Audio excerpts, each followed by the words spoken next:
partir de là. Cela dit, l'antisémitisme en France, je ne sais plus qui a dit qu'il était au moins aussi vivace en France que dans les pays où, y compris l'Allemagne.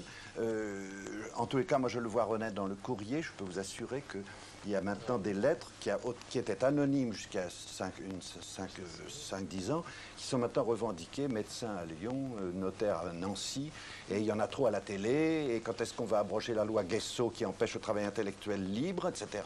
L'offensive contre la loi Guesso est en train de se dessiner, et moi j'attribuerai à l'abbé Pierre cette espèce de liberté prise avec l'histoire. Oui, Robert Redeker et Jacques Lebas, vous voulez. Un petit développement à ce qu'a dit M. Vidal-Naquet. Que veut le révisionnisme, en fait? Quel est son objet? Son objet, c'est de parachever le crime nazi. Le crime nazi, c'était non seulement détruire un peuple, mais effacer les traces de la destruction de ce peuple. Bon, et les traces, elles existent par le travail des historiens et aussi par l'abord de l'œuvre d'art, Shoah, ou bien Rachel Hertel, Poésie yiddish de l'anéantissement, ce livre absolument merveilleux. Et l'objectif vous avez eu raison de les appeler dans ce cas des Eichmann de papier, c'est de discréditer et d'effacer le travail historique et artistique qui a été fait sur la Shoah après, et ainsi faire que le crime n'ait jamais eu lieu. Wannsee n'a pas eu lieu, ça y oui, est. Wannsee n'a pas eu lieu, en effet. On l'entend. Non, simplement, dans ce qu'avait dit l'abbé Pierre, il y a quelque chose qui m'a... C'est quand il a expliqué qu'il levait un tabou. Oui, mais c'est ça, le côté... Je lève un tabou. Il faut en parler, il faut en parler. Et le petit peuple, je ne sais pas s'il dit le petit peuple ou le peuple, entendra ça, etc. Il a dit, il a entendu.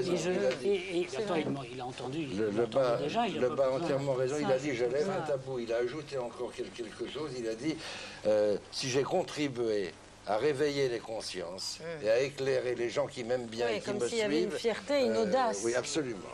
Il l'a dit. Il se méfiait toujours de la charité. Oui, mais c'est au nom de la compassion aussi que son discours, Bernard Kouchner.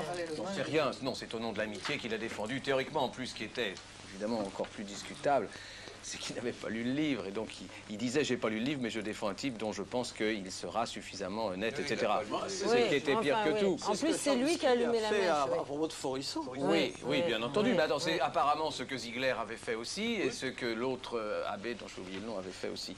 Alors tout à l'heure, vous l'avez peut-être entendu, Didier Deninck s'est intervenu en disant qu'il y avait peut-être une machination pour mouiller des intellectuels dans des perversions de l'esprit. Je voudrais dire un mot sur la loi Guesso, si vous permettez. La loi Guesso, c'est cette loi... Je ne sais pas ce que c'est, moi. C'est la loi qui interdit la propagande en faveur du révisionnisme. Qui interdit la propagande, qui interdit la publication dans les librairies du livre de Garaudy, par exemple. Oui, mais Garaudy, si on veut le lire, Vidal-Naquet, oui, attendez, tout ça est très pervers, je trouve.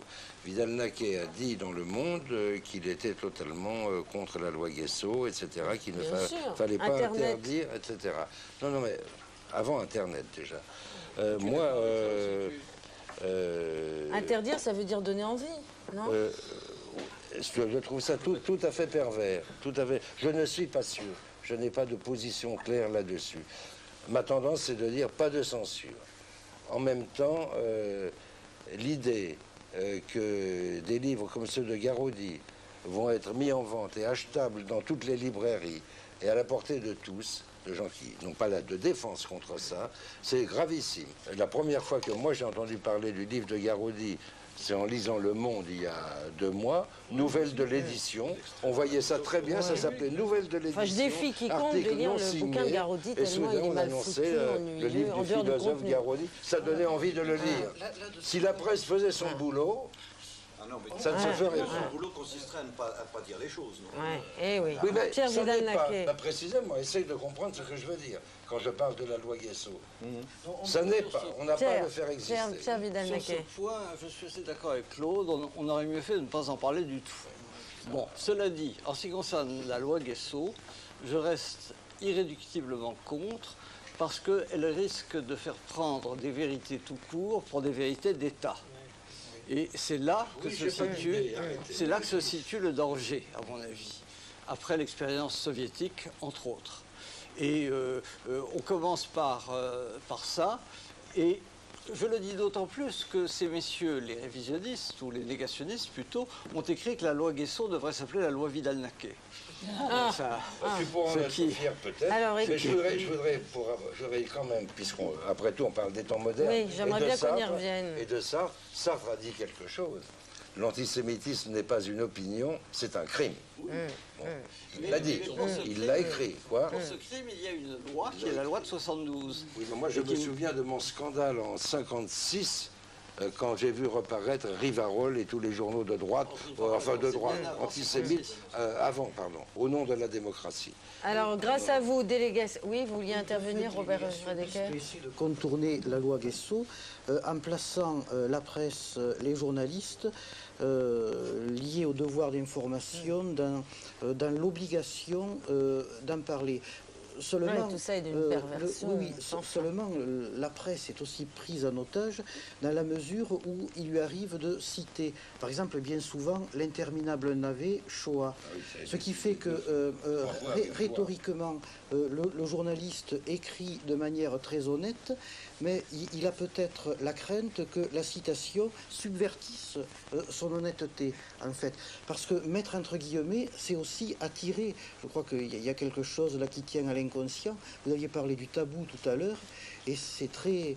je crois que ça doit être très très difficile d'en parler dans la presse, et on doit sentir que c'est dangereux, même incitant pour condamner.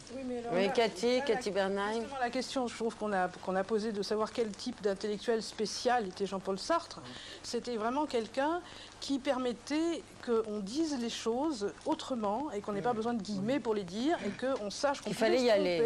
On était intellectuel, on disait les choses contre... Il faut se rappeler quel type de société dans laquelle il parlait, même ne l'ayant pas connu. Moi, je sais à peu près ce que ça a été d'être adolescente après cette société, et je sais à quel point simplement le fait d'ouvrir la bouche et de dire « je peux me tromper, mais moi je pense ça », c'était quelque chose de différent. On n'est plus du tout dans la même société maintenant. Il faut rappeler maintenant qu'on est dans une société qui parle partout, n'importe où, de n'importe quoi. Et nous, en tant qu'intellectuels... Et n'importe comment. Et n'importe comment. Et du coup, nous, en tant qu'intellectuels, on a autre chose à faire, et on a à prolonger ce que Sartre faisait justement, et avec des termes différents, quoi, disons. Alors, à l'occasion du